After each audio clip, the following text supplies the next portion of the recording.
on the Newman Jets Audio Network. This is the Jetcast, the official podcast of Newman University Athletics, featuring exclusive interviews with coaches, players, administrators, and more.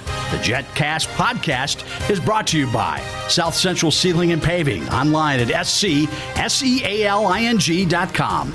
Mel Hambledon Ford, Pepsi, Eck Agency, Donlinger Construction, Big Corner Creative, Dr. Brennan Lucas and Advanced Orthopedic Associates, Keystone Solid Surfaces, and by Overland Charters, the official transportation provider of Newman University Athletics.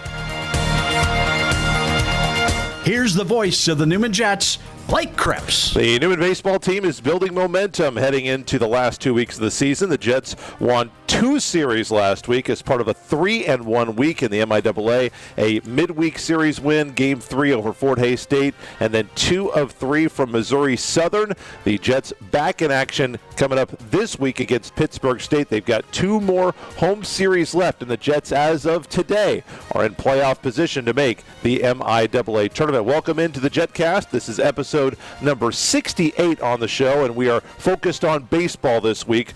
We're bringing out the 3-man booth this week as well. We've got Ian Lecki in the middle. If you are watching us on Facebook or on our YouTube channel, please like, share, and subscribe. We appreciate that. Of course, for those of you listening, you won't be able to see. But Ian Lecki is the man in the middle, redshirt junior pitcher, and Jenner Steele out of Branson, Missouri, the first baseman. He is actually the team leader in RBIs, 366 average. And Ian Lecki had a couple of scoreless appearances last week in the MSSU series. First of all, guys, congratulations. Thanks so much for being here. We appreciate it. Thank you. You guys, boy, that Missouri Southern series was so wild, and in the fact that you guys came out Game 1, and there was a lot of offense for both teams, but, I mean, you guys put 16 runs on them. They come right back and really shut you guys down, get an impressive 10-run victory, and then the next game, both teams get good starting pitching, and you guys are able to get one really big inning offensively in order to win. How did you guys view the Missouri Southern series? We'll start with you, Ian. You had a big hand in a couple of those scoreless outings out of the bullpen for you guys. So how did the series look for you from the bullpen? It looked good. Our starters did a pretty decent job of getting us through some tough innings. I mean, Missouri Southern is a good offensive school, so getting us through, and keeping us within reach in our offense, keeping us within the game, just getting it to the bullpen. The bullpen has been very good this year, and so just getting to the bullpen and the team just continuing to put up runs, we had a lot of confidence going into the series, in my opinion. And Jenner, obviously, that big inning, I think it was the 6th inning that you guys played at 5 runs in Game 3. Boy, how huge was that? I mean, it was real big. Our main thing is just getting to the bullpen against Missouri Southern, especially. They had some pretty good starters, but our main goal there was to get to the bullpen. And once we got that guy out of the game, that's kind of when it broke open. So that was the main goal for us, and it's a good thing that we got it done. Ian, we want to talk more about the bullpen, because coming into the season, that was a little bit of an unknown based on last year. That was something that Coach Mouse had identified as something that needed to be fixed, was pitching, not just the bullpen, but as a whole. That was an area of the team that needed to improve for you guys to make the kind of improvement record-wise that you wanted to make this year. And what does it say about where the bullpen is? Craig Fannin still came in, had a tremendous outing out of the bullpen in Game 1. You had a couple of scoreless outings. Without the bullpen, I don't think you guys have a very good chance to win that Missouri Southern series. And you got some very good innings against Fort Hays State earlier in the week, too. So what does it say about your bullpen, the fact that you guys are pitching so well right now going into this stretch run of the season?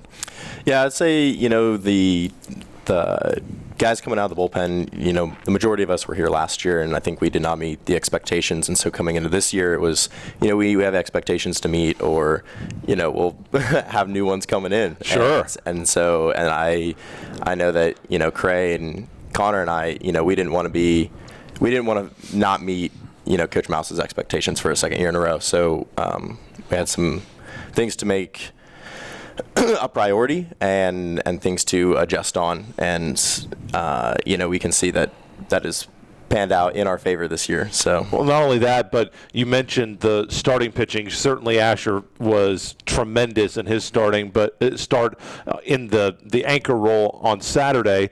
I know that the first two guys are going to say that they probably did not meet their expectations in Game 1 and Game 2. How important is it for you guys out of the bullpen? Because it's obvious they're not going to have their best stuff every single week, but how big is it for you guys to come in the role that you have, especially what Cripps and Steele did in Game 1, and you pitched in that game as well, to come in and get you guys the quality innings that you need in that case to build the lead, and certainly in Game 3 to come back after Asher had a tremendous start.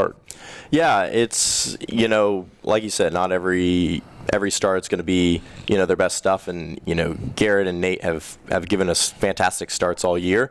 And so it was, just kind of, a day that we needed to pick them up when they've had our backs all season. So, I don't think it was anything to worry about. Cray did a fantastic job in the long relief role and was able to pass it on to me, and I was able to pass it on to Connor. And so, just being able to kind of go down the line, no matter where in the game the pitcher leaves or what their role is, just kind of able to fill the innings and get us in so the offense can keep going is really how the bullpen kind of looks at it. Jenner, back in, I think it was February. Yeah, it would have been February. You guys were actually off to the best start in program history through 15 games. What was that like, and did you foresee that you guys would be in the position that you are now based on your start, playing so well at the beginning of the season, and now after some lumps in the middle of the season, it seems like you guys are playing some of your best baseball now when it really counts, trying to make the MIAA tournament? Absolutely. I mean, starting off on the year, it's always nice to start off hot. Really just getting after it. I think everybody's excited to play. And then it comes to like a little bit of fatigue getting in the middle there. But especially starting MIAA play, it's a lot different than non-conference. It's got a lot more meaning. And so baseball gets a lot tougher. And so, just counting every AB, like Couch Mouse says all the time, don't give up on ABs. And then our bullpen, so it's huge. It's huge that we're starting to come around again, especially whenever it's starting to get to the end of the year. But I think everybody's just excited to make the conference play. So, that's why I feel like we always win ball games and we do all these like little things correct, is because everybody wants to get there. Well, not only that, but also talk about you guys being with the bats, and you guys have part of that role in trying to pick up starting pitching and bullpen when they have issues as well. And I know that you guys at the plate probably would have liked to have scored more runs in Game 3, but boy, you guys found that one big inning when you needed it. Absolutely, yeah. It kind of just comes down to doing the little things right and just knowing your identity, to be selfless, and then all of the players just coming along and doing the things that they're supposed to do. Get the big hit when you're supposed to have the big hit, get the bunt down when you're supposed to have the bunt down. So it's just huge for our team to do the little things correct, and it just panned out in our way. So here waiting, stage left, I believe, stage right, I'm not a theater guy, off camera is Drew Mouse. He'll be joining us next year on the Jetcast. So just know that the head coach is in the room when I ask the guys this question. Well, what's it like to be coached by that guy over there in the corner?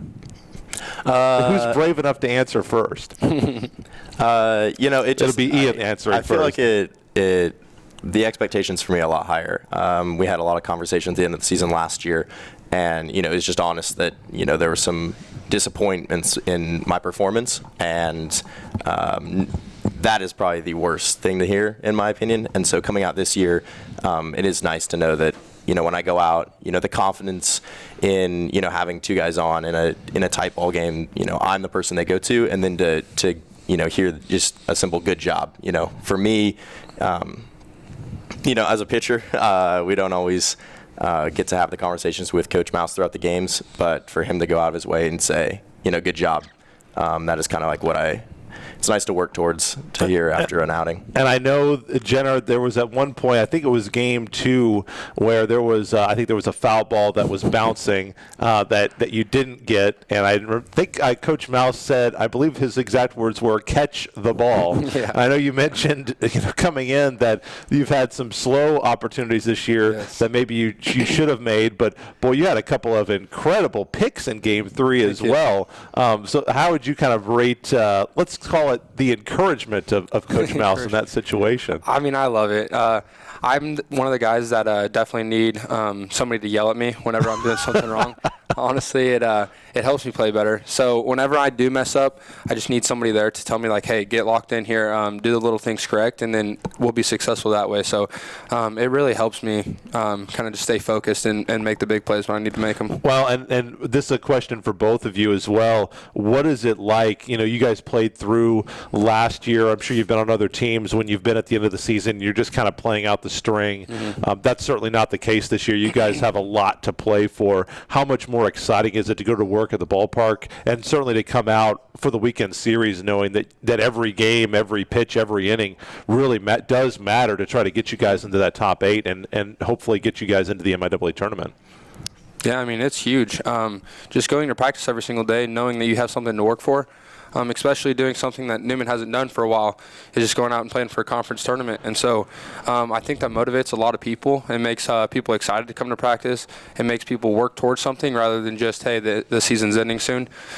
So going to the ballpark every single day and giving it our all and just kind of becoming a better baseball team and kind of working together and doing the little things right is just going to make us succeed in the long run. And Ian, how does that change the atmosphere when you're in a game? Because it seems like since Coach Mouse is here and, really throughout the entire history of the baseball program, you guys have been gamers. I mean, even last year, you guys are at the end of the season. It's the last game of the season. Game has no relevance for you guys in terms of making anything, and you guys get a walk-off win, and you guys come sprinting out of the dugout, and you guys would have thought you would have won the conference tournament if you didn't know any better. So, you guys are out there for the passion of the game and the love of the game. But, how does the atmosphere change now that you're still out there for those reasons, but there's a little bit more on the line this year? Yeah, there's a lot on the line. Newman being a part of the MIAA and not knowing like what the future is, but knowing Coach Mouse had made the comment in our Game 2 win against UCO, and he said, that not a lot of teams, want us in this conference. So I feel like they walk in expecting to walk over us, like they did last year. Break out of here with a sweep. They extend their lead in the tournament or in conference play, and I think that comment there kind of motivated a lot of people. Nobody wants to be told they don't want to be here, and so last year is really about the small victories, getting a win here and there, and this year it is we can't compete with the best of the best, so we should go out and show that. Jenner, do you kind of like that chip on the shoulder mentality you guys seem to have? 100%. Yeah, it kind of just makes you go out there and want to win ball games. Obviously, nobody likes to be the laughing stock of the conference. So for us to change that this year, I think it's huge. Now we go out there and expect to win ball games. I mean, it's a lot different than last year, just trying to sneak one away. Our expectations are always to win a series, and I think it's huge that people come in and think that they're going to sweep us or take 2 out of 3 from us, and then it's honestly quite satisfying whenever we demoralize them and take 2 or 3 from them. So it's nice. Well, you're going to have a chance to demoralize some Gorillas coming in. Yeah. What do you guys know about Pittsburgh State? Ian, we'll start with you. What's the game plan going to be against the Gorillas coming in for this Friday through Sunday series? I know, from a pitching standpoint, they're a good offensive team. They're second last time I checked. I don't know how this last weekend went for them, but they were second in the MIAA. Yeah, they were tied. I haven't checked as well, but going into Saturday, they were tied for second. So you're going to be facing a top 3 team either way. But, I do know that we did take 1 game from them last year. So they are a beatable team.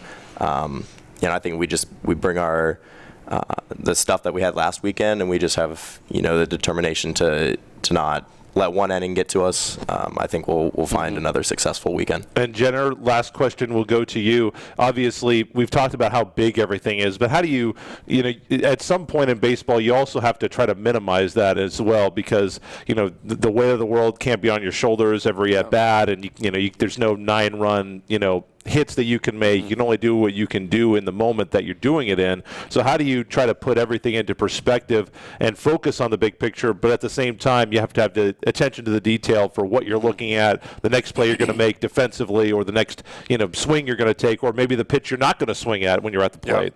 I think it's just a big thing about staying composed. Try not to let the pressure get to you, honestly, and just kind of just passing the bat along to to your teammates and trusting them. One thing for me, especially, is I kind of want to be that guy all the time. So whenever I'm in a big situation, I get a little antsy, and so it's good for me to stay composed and just be patient and get the pitch I want to hit. So it's nice that way. But you smiled. Why is that? Does that remind you of you? Why is that funny? Just a lot of guys may not know it, but Jenner and I have kind of had this relationship from the beginning of the season. We both had rough patches at the beginning of the season. Sure. And we had just kind of made this pact that no matter what, we would kind of hold each other to a higher standard. And Yep. so there are times throughout the games, especially, a lot of people can't hear it, but when I'm out there on the mound in tough situations, the game 1 against Missouri Southern, bases loaded, 2 outs. There's a lot of communication a lot of chatter coming from first base.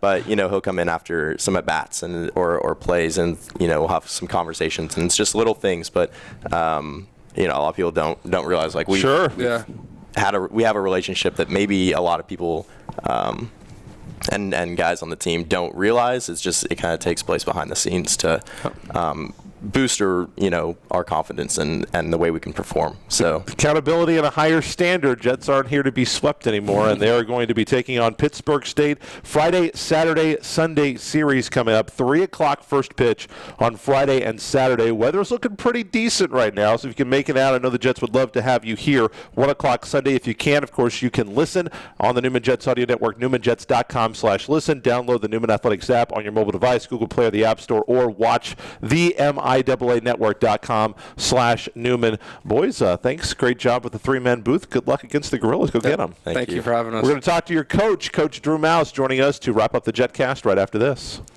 Where can you land the best Jet swag? The official online store of Newman University Athletics, NUJetsgear.com. The store features the greatest variety of Jets logo gear anywhere, from latest clothing styles and hats to Newman-branded lawn chairs and office supplies and more. NUJetsgear.com is your place to purchase sports-specific, alumni, parents, and hard-to-find Newman merchandise. Shop right now on your computer or phone, NUJetsgear.com, or click the Shop Now button at NewmanJets.com. Life. It throws you curves and it knocks you down. But what separates the good from the great is the getting back up. Newman University will always get back up. We are a university of doers, of innovators, of transformers. We inspire as we soar to new heights. We will not be beaten. We will not settle for anything less than the best. We are Newman University.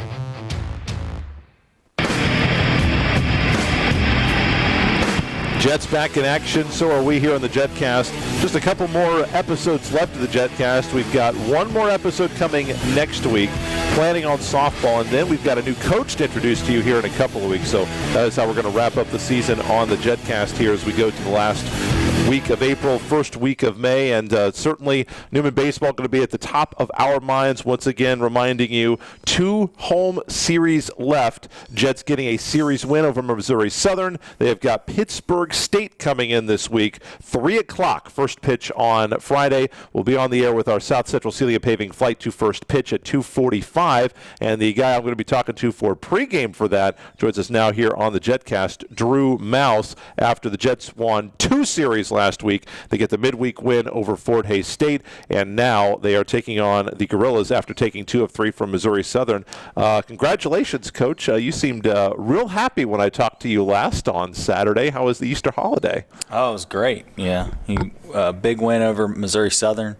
Sometimes I feel like that dad that's in Little League living vicariously through our players. So It's good to see them perform well and get a series win against a very good MIAA opponent. Well, and you've mentioned other times that, there's a certain learning process and that you guys have to, your guys have to learn how to win. What does a series like that do for those guys as they try to learn what it's going to take to have the kind of program that you're trying to build here?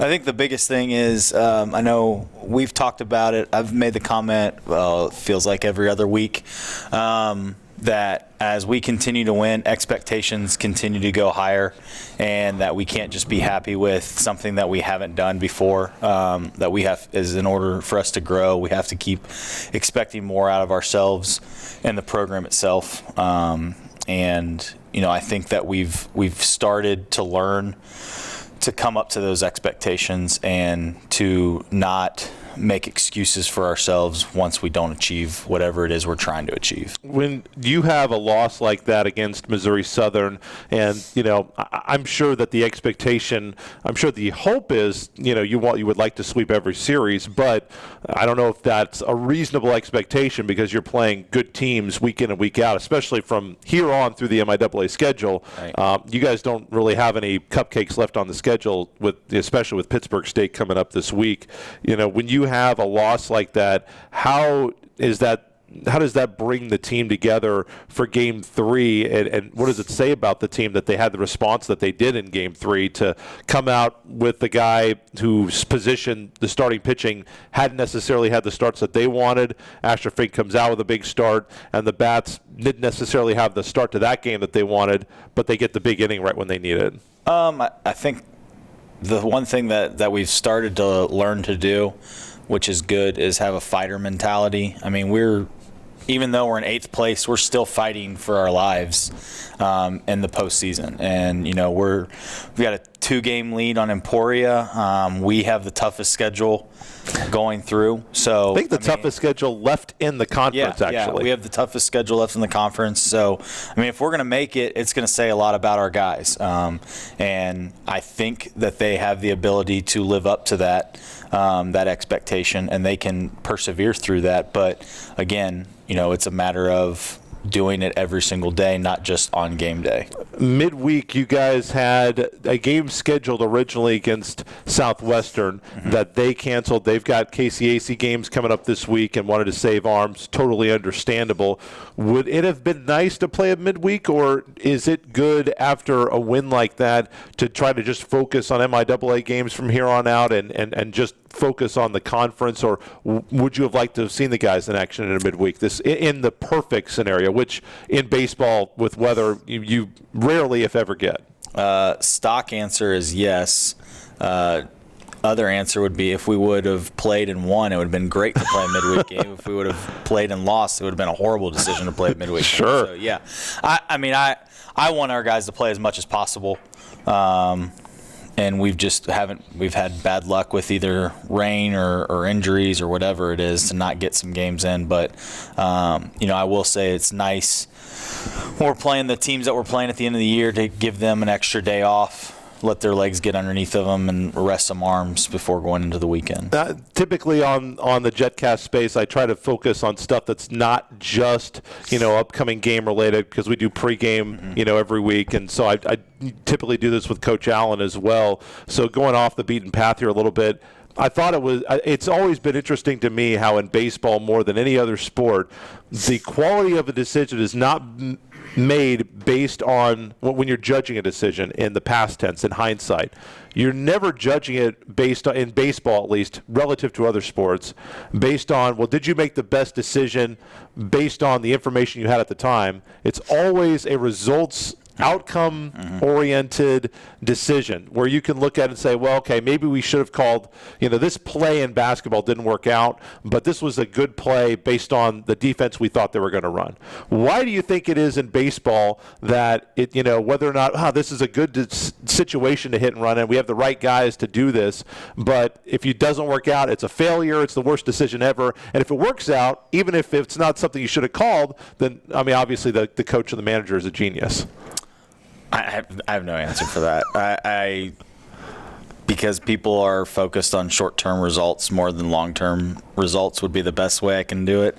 I mean, I think I hit Lincoln Choate 2 hit and runs, and I was 50% on both of them. 50-50. You bat 500, you're in the Hall of Fame. And the one that was executed, it was first and second, I think. Or he punched it down. Runner on first with nobody out, and I think they thought we were bunting because he has bunted a lot this year. Yes. And he does a hit and run past the third baseman, and it worked out. I mean, it was a beautiful punch hit. I think they scored. I think you guys scored on that play. It made me look like a genius just as much as trying to score Zach Stewart in the first inning when the left fielder's 25 feet from the infield made me look like an idiot. So, I mean, I'm trying to be aggressive to teach these guys to be aggressive, and hopefully learn to play that way as much as possible. You guys also used the shift pretty dramatically. Is that something that you see going away now that you cannot do that in the minor leagues or the major leagues? Typically, those things have historically kind of, trickled down lower at, if the commissioner of baseball wants something, then eventually it's going to be at every level of baseball to a certain point. Obviously, and there's going to be some level of youth league where it just doesn't make sense. But do you foresee shifts being outlawed in NCAA baseball? No, college baseball is played too differently than Major League Baseball, no matter how close we want to get it to that. I mean, my first year here, we shifted way more than we do now. I think part of it has to do with the athletic ability that you have on the infield. I didn't think that we were very athletic the first year. We've gotten more athletic. And then secondly, it has to do with more of what hitter is up there. So, we shift a lot more with 2 strikes than we do in a straight up situation. And I don't think we've been burnt too much by the shift. I think Duran had a hit this weekend that somehow got between our shortstop and third baseman, even though the third baseman was playing up the middle. But yeah, I don't think we've been beaten too much this year, unless it's a duck fart down the left field line, some form of squibbler somewhere, but, just straight up swinging and hitting the ball normal. I don't think we've been beaten too much on that. It's kind of funny the words you get to say when you're talking about baseball, like duck fart, isn't it? The lexicon of baseball is amazing. They have entire thesauruses just devoted to terms at baseball. Yeah. I really need to get one. We should instead of calling it a Texas leaguer, we should call it a McCarthy leaguer because our lights are about the same size as of the old Texas league. Speaking of the lights at McCarthy Field, I don't know what the budget is. Coach Ealing's in the room. I don't know what the budget is to replace the turf on the soccer field. I don't know if I've ever seen a ball hit harder than Mr. Hawks did with the wind over the light, which was going to be gone probably if the wind's blowing in 20 miles an hour, probably still squeaks out. I mean, that had to go, I was told they found the ball, it had rolled 592 feet away. Well, if you talk to Kelly Gall hit one off of where Fugate would have been. Come on. Chris Clausen hit one at Emporia State. If I remember correctly, that story, is that right? He hit one at Emporia State that I think is supposedly still in orbit. I don't know. Matt Miller from Missouri Southern hit a foul ball the other day off the softball batting cages. I saw that one. Into the wind, and I think I was yelling out of the dugout like, hell yeah, that's a good hit right there. Thank God it's foul, but good for him. He did get into one, but yeah, Hawks was absolutely on fire, part of that series. The one other thing, too, about the rules, what do you think about the pitch clock? It seems like there are games where, like, for example, case in point, Saturday, I mean, those 2 guys didn't need a pitch clock. Mm-mm. Both of them, they were on the mound, they got the sign, and they made their decision, and they made their pitch. It was, it's amazing what 2 pitchers who are motivated to work quickly, keep their defense in the game, and how much better of a viewing sport it is for people watching it on the network, listening in person. Do you think that's something that ever makes its way to Division I or Division II? I think a lot of the rules that are starting to be implemented are being implemented because they don't implement the old rules.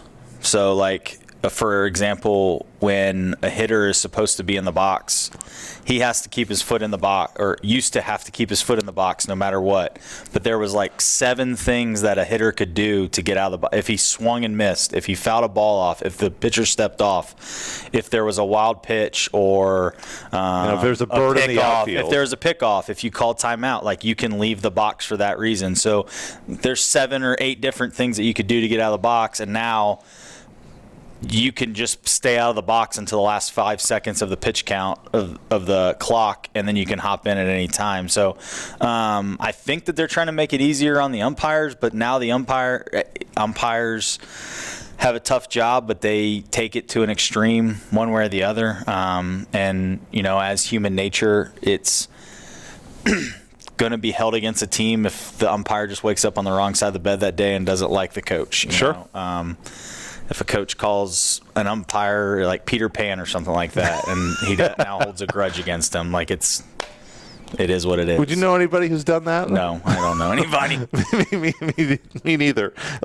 Talk about these guys who are over here. They actually stuck around. Ian, Lecki, Jenner, Steele, a couple of guys that they just mentioned that they felt like maybe last year they did not perform to their expectations. I know that Ian had mentioned specific conversation with you directly about what needed to change in order to get himself and the team moving in the right direction this year. What does it say about those 2 guys that they've been such a big part of the success that you have had this year? Well, I think both of them represent the type of student that we want and the student athlete that we want. Have talent on the field.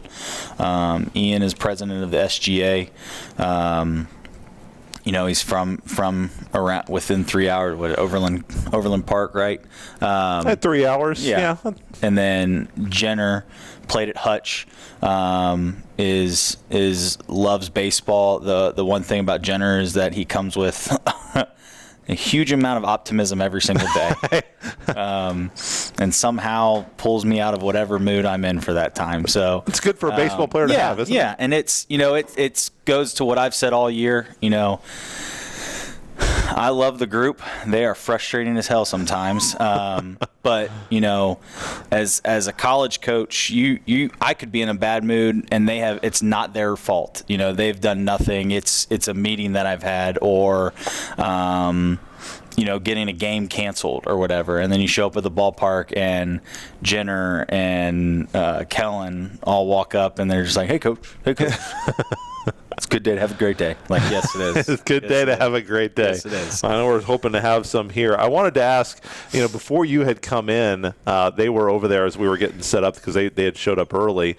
They were doing some impressions of you that I thought were pretty decent.